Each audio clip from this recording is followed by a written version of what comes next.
Hai Rek, jadi aku mau jelasin ya soal scam karena banyak yang nggak paham dan juga banyak yang bingung kalau aku jelasin lewat chat. Jadi langsung aja, kalau yang scam yang baru ini tuh dari panduan scam Ditmawa itu kita penilaian berdasarkan bobot dan lingkup versi menjadi penilaian 4,0, jadi sama aja kayak IPK.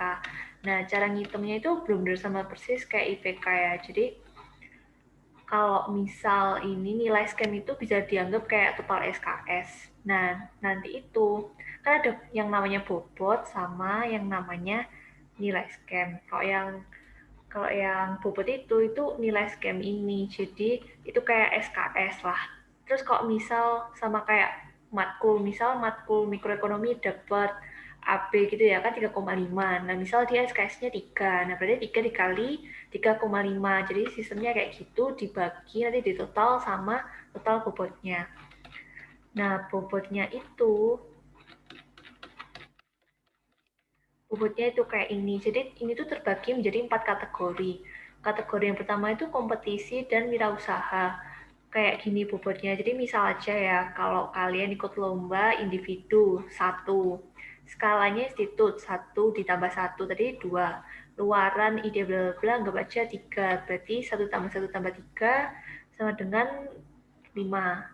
Total anggap aja misal bobotnya ini kalau kalian total jadi 10, itu nanti dikaliin sama yang ini, sama kategori penilaian ini. Misal kalian juara 2 3,5 kan, jadi nanti total bobotnya itu 10 dikali 3,5. Jadi konsepnya itu benar-benar sama aja kayak yang namanya IPK. Terus udah, terus nanti kalian baca-baca sendiri aja yang ini. Terus wirausaha. Jadi kalau Jadi kalau yang namanya kompetisi, wirausaha, magang, sama pengabdian masyarakat itu yang nilai bukan doswal, itu yang verifikasi dari Ditmawa sendiri. Tapi kalau nanti kayak kegiatan-kegiatan biasa, internasionalisasi gitu-gitu, itu yang ACC doswal.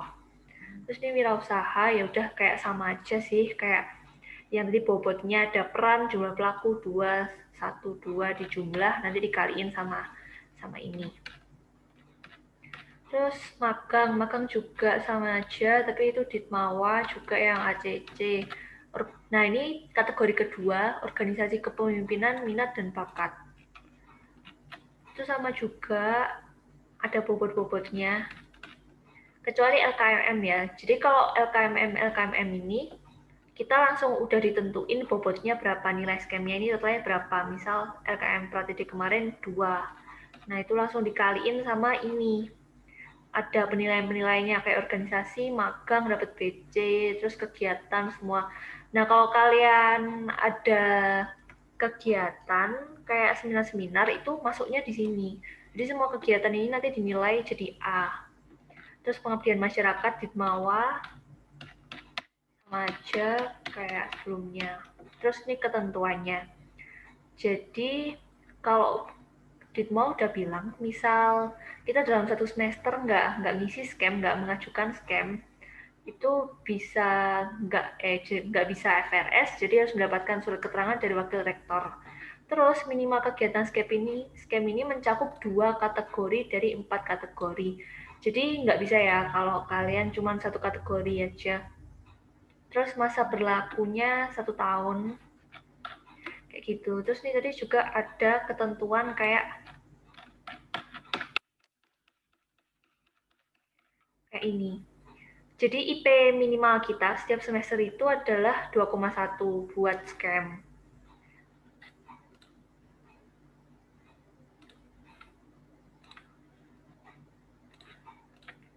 Terus kayak ini tadi ya, nah kenapa kalian harus baca yang itu tadi dulu, yang kebijakan? Soalnya kalau nggak kalian bakal bingung, kalian tuh masuknya di mana. Misalnya kayak yang tadi disebutin kan kegiatan ya, ini. Jadi kalian langsung klik masukin kegiatan, nanti kalian bisa pilih sendiri itu seminar, terus udah ngisi-ngisi kayak biasanya, terus pelatihan, organisasi mahasiswa. Kegiatan organisasi mahasiswa, pelatihan ini dalam satu kategori. Yang tadi itu eh, organisasi dan apa ya, pokoknya kategori kedua. Terus sertifikasi. Sertifikasi itu sebenarnya buat kalau kayak anak-anak teknik itu kan ada sertifikasi, tapi aku sendiri nyoba masukin kayak aku ikut course di Coursera itu coba aku masukin sih walaupun aku belum tahu bakal bisa atau enggak. Kita masukin di situ. Terus udah yang lain-lainnya udah kayak gitu, hak kekayaan intelektual tuh kayak kalau kalian punya paten karya atau gitu-gitu. Nah, bedanya portofolio sama scam itu apa sih? Kalau portofolio itu, jadi kalian selama semester ini tuh harus ngajuin portofolio dulu, terus harus diverifikasi sama dosen wali. Kalau portofolio kalian udah keisi semua, itu kalian harus ngajuin yang namanya scam. Kayak ini. Jadi nanti kalian ngajuin di semester 1, 2, 3. Nah, harusnya, nanti kalian klik ini kan.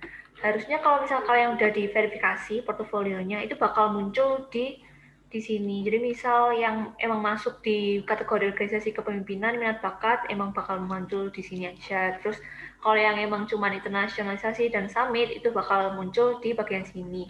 Nanti kalian harus pilih ini kalau misal udah ada tinggal pilih gitu, terus simpan dan lanjutkan. Nanti itu yang ngeverifikasi si ditmawanya.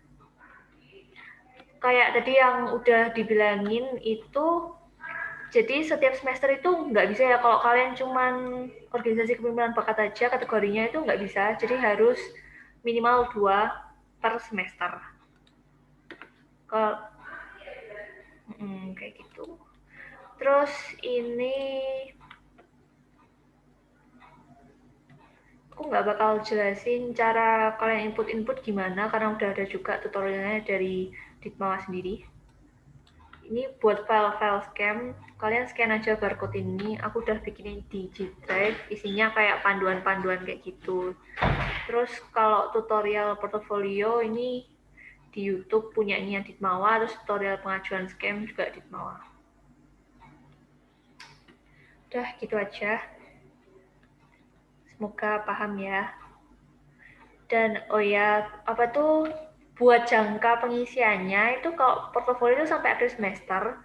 Nah, sebelum FRS itu kita harus udah pengajuan scam. Jadi yang portofolio itu harus kayak udah di-verif. Jadi mungkin bisa mulai itu sih kayak ngomong ke dosen wali karena kayaknya dosen-dosen karena kita harus ngomong dosen wali dulu kan buat diverifikasi. Jadi kayak gitu. Oke, semoga kalian paham. Bye-bye.